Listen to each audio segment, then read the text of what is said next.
नमस्कार, आज समाज की यूट्यूब चैनल में आप सभी का स्वागत है। जैसे आप सभी जानते हैं कि हरियाणा में कुछ महीनों बाद ही विधानसभा चुनाव है। ऐसे में वोटरों को लुभाने के लिए राजनेता कुछ न कुछ रोज़ बयानबाजी कर रहे हैं। इसी कड़ी में सांसद दीपेंद्र हुड्डा ने ओबीसी कार्ड खेल दिया है। अब ये ओबीसी कार्ड एक ऐसा है जिससे हरियाणा में काफ़ी उठापटक या बदलाव भी हो सकता है।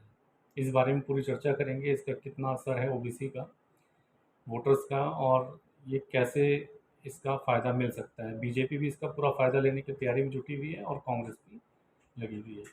अब बात करते हैं जो सांसद दीपेंद्र हुड्डा ने जो बयान दिए हैं।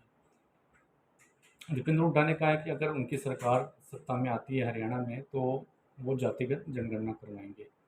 उन्होंने कहा कि पहले भी 15% जो आरक्षण बढ़ाया गया था, उसी अनुसार आगे भी संवैधानिक आधार पर ओबीसी समाज के लिए काम करेंगे।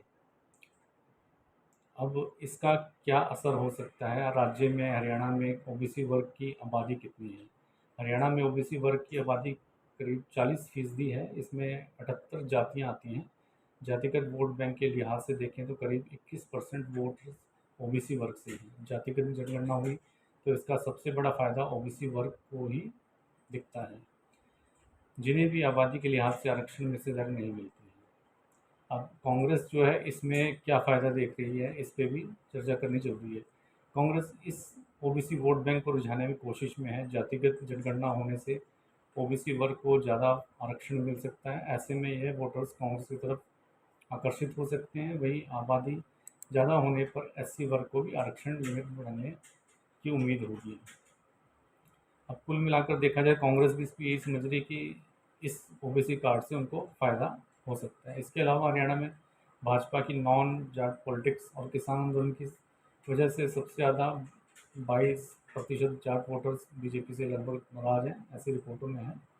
लोकसभा चुनाव में एससी वोटर भी भाजपा से दूर हो गए थे। ऐसे में जाट एससी के बाद ओबीसी ने भी कांग्रेस को वोट दिया, तो विधानसभा चुनाव में कांग्रेस को कहीं ना कहीं फ़ायदा मिल सकता है। वहीं यह भी देखना होगा कि बीजेपी ने इसका क्या तोड़ निकाला है। अगर हम पीछे जाते हैं, लगभग 6 महीने पुराने हरियाणा में जाते हैं, तो हम देखते हैं कि भाजपा ने पहले ही इसकी तैयारी करती थी। 9.5 साल सरकार चलाने के बाद बीजेपी ने अचानक से पंजाबी समुदाय से आने वाले मनोहर लाल खट्टर को सीएम की कुर्सी से हटाया और उनकी जगह नायब सैनी को सीएम बनाया। अब नायब सैनी जो हैं ओबीसी वर्ग से आते हैं। इसके अलावा ओबीसी वर्ग के लिए आरक्षण की क्रीमी लेयर की सीमा की सालाना इनकम 6 लाख से बढ़ाकर 8 लाख कर दी गई है।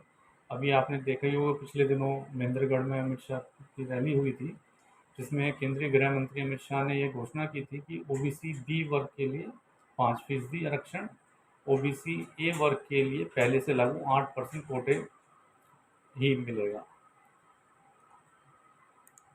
अब हरियाणा में इसको लेके काफ़ी चर्चा का विषय बना हुआ है कि ओबीसी वोटर हालांकि जाएंगे किस तरफ में, और अगर केंद्रीय बीजेपी केंद्रीय स्तर पे इसके पक्ष में नहीं है। ऐसे में जातीय जनगणना के दाव से कांग्रेस ओबीसी और एससी वोट बैंक साधने की कोशिश में है।